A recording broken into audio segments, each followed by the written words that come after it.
يا مساء الفل، ازيكم يا اجمل متابعين؟ عاملين ايه؟ يا رب دايما تكونوا كلكم بخير. النهارده كده كان نفسي اعمل فطير مشلتت، بس عايزه اعمله بطريقه نباتي اقتصاديه. وكمان ما عنديش وقت ان انا اقف اورق بقى العجينة وافرد فيها وافرد واحدة واحدة واطبقها.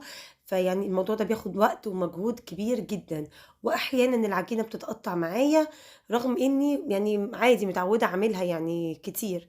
بس قلت عايزين نورق العجينة بطريقة وشكل جديد ومختلف وسريع في نفس الوقت. يعني انت لو ما عملتيش قبل كده اي فطير مشلتت، عايزة اقولك الطريقة دي هتعتمديها، هتدخلي المطبخ وتعملي العجينة مفيش أبسط منها، ولا محتاجة مكونات أساسا. ولو ما عندكيش أساسا زبدة بلدي ولا أي حاجة، هنعملها بسمنة نباتي، وحاجة موفرة ورخيصة جدا، وهتطلع معاكي مورقة بالشكل ده. أنا عندي في البيت عجبتهم جدا، وتعالى أوريكي أسرع طريقة تعملي بيها فطير مشلتت في ثواني.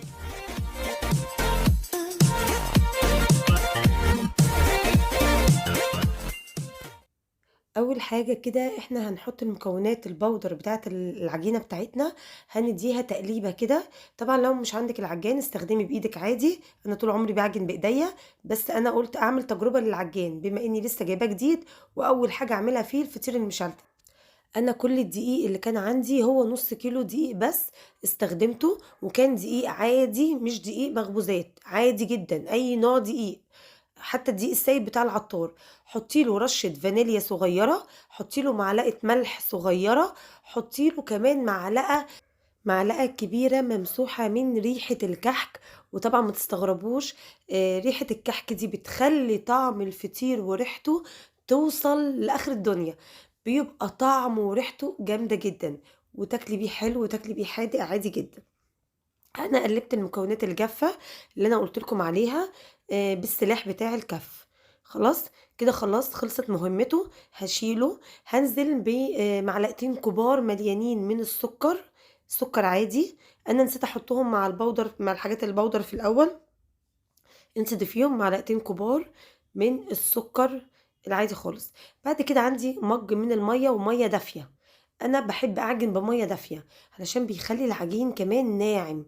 خلاص، حطيت حبه كده نص كوبايه، وبعد كده بقى بحط بقى سلاح الكف، سوري بحط السلاح بتاع العجن اللي انتوا شايفينه ده. وبعد كده ببدأ وهو بيعجن شغال بضيف ميه بالتدريج لحد العجينه ما تلم معاكي وتبقى فيها تلزيقه بسيطه. يعني خلي بالك في نقطه مهمه، العجينه ما ينفعش تكون ناشفه. لو العجينة ناشفة في ايدك وانت بتعجنيها، لا لازم تزودي مية بالتدريج لحد ما العجينة تلم وتبقى فيها تلزيقة بسيطة. خلاص، مهم قوي عشان العجين يطلع معاكي طري. خلاص، انا بعجن بالسلاح ده، والسلاح ده اللي هو بتاع العجن ما بيشتغلش غير على سرعة 1 و2 بس. للناس كمان اللي بتسأل على ان العجان كويس ولا لا، العجان ممتاز ما فيهوش اي حاجة، سرعته حلوة، بيعجن ثابت جدا مش بيتهز ولا اي حاجة. بس واصلا عجينة الفطير سهلة ومكوناتها تلاقيها موجودة في كل بيت. بس المهم بنعجن العجينة كويس. المهم لو هتعجني على ايدك مش اقل من 5 دقايق، ولو في العجان مش اقل برضو من 5 دقايق. انا بقيت اعجن واطفي وابص على شكل العجينة وازود مية تاني لحد ما وصلت للقوام المظبوط. هي خدت معايا كوباية مية، بس طبعا كل نوع دقيق بيختلف.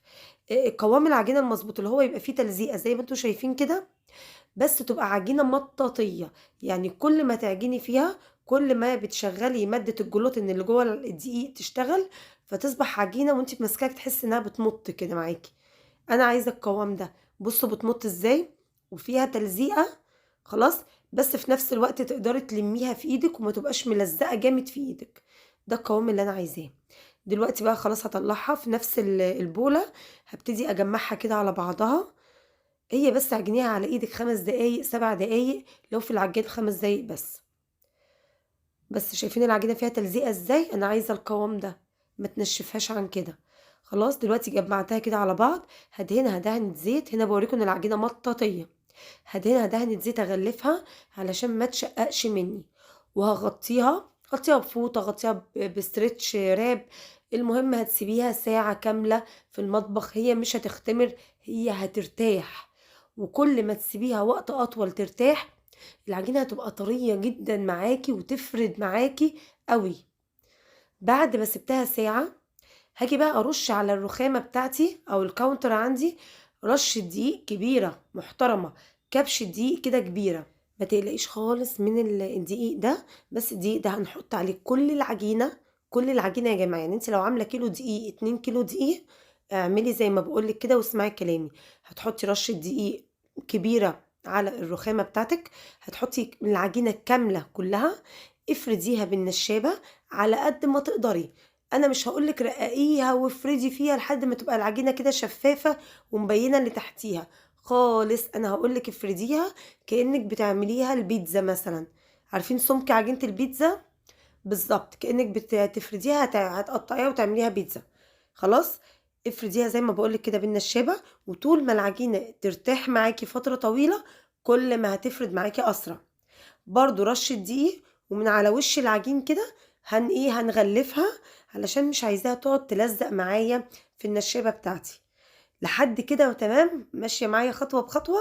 اعملي لايك بقى اسفل الفيديو طبعا، ولو لسه ما عملتليش فولو على البيج بتاعتي هزعل جدا.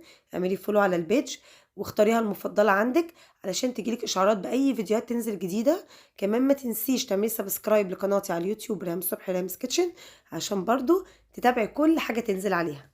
دلوقتي بقى جبت سمنة، دي سمنة نباتي، سمنة جنة. حاولي السمنة اللي هتستخدميها او لو زبدة تكون ساقعة. ركزي معايا، السمنة او الزبدة يكونوا ساقعين. انا بفردها كده بس بحط كمية ايه، كمية معقولة، كأنك كده بتعملي سينابون. عارفين السينابون لما بنغطيه بالزبدة او بنغطيه بالسمنة؟ نفس الطريقة.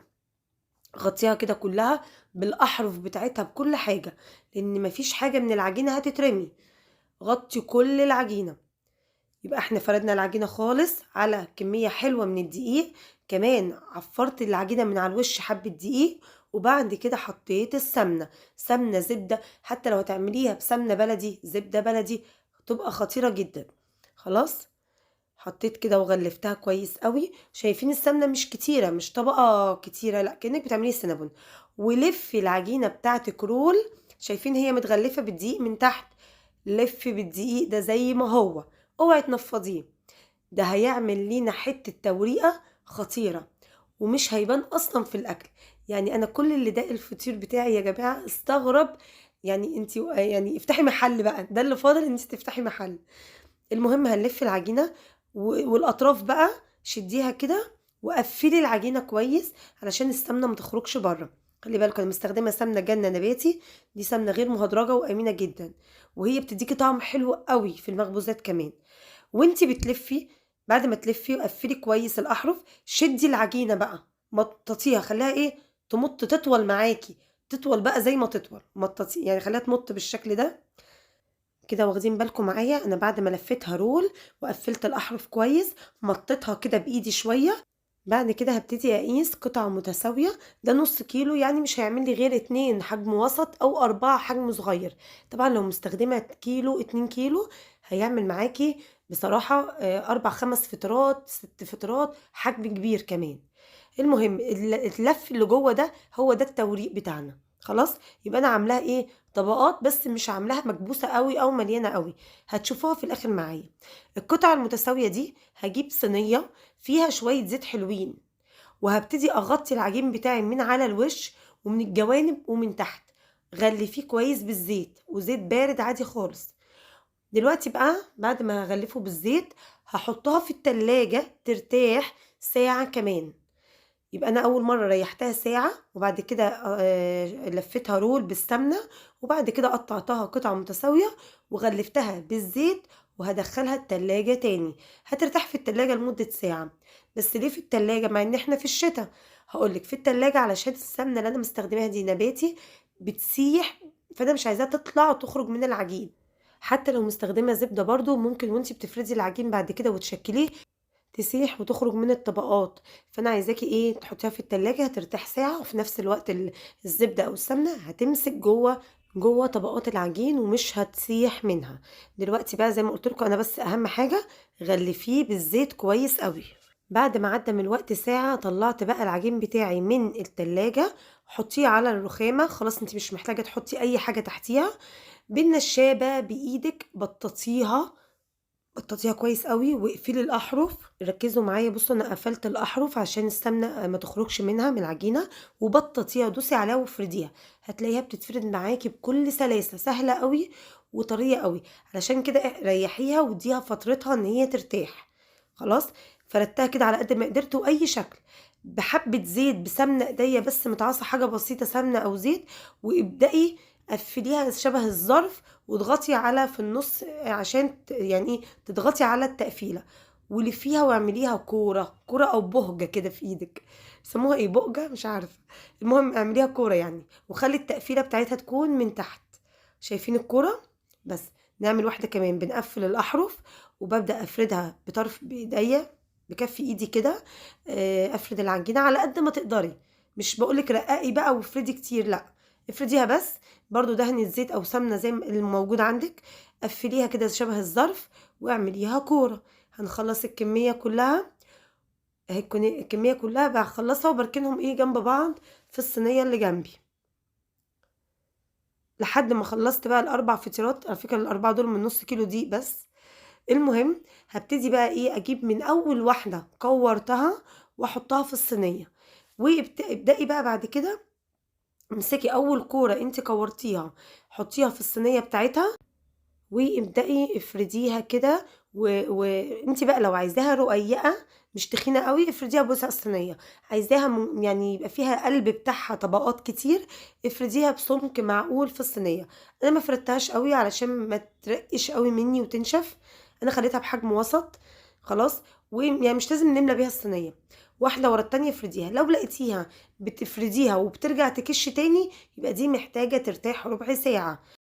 لو فردت معاكي حلو قوي في الصينيه وسلسه وناعمه، يبقى خلاص تمام. من غير ما هحط اي حاجه عليها من على الوش، انا سبتهم بس على الرخامه 10 دقايق.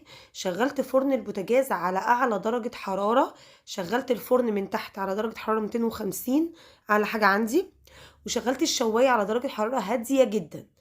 الفرن يسخن كويس قوي لمدة 10 دقايق. في الوقت ده انا سايبة العجينة ترتاح، وبعد كده دخلت العجينة في الشبكة على الوسط، بس من تحت ايه شايلة الصينية بتاعت الفرن اللي بتبقى في النص دي عشان ما تقللش الحرارة.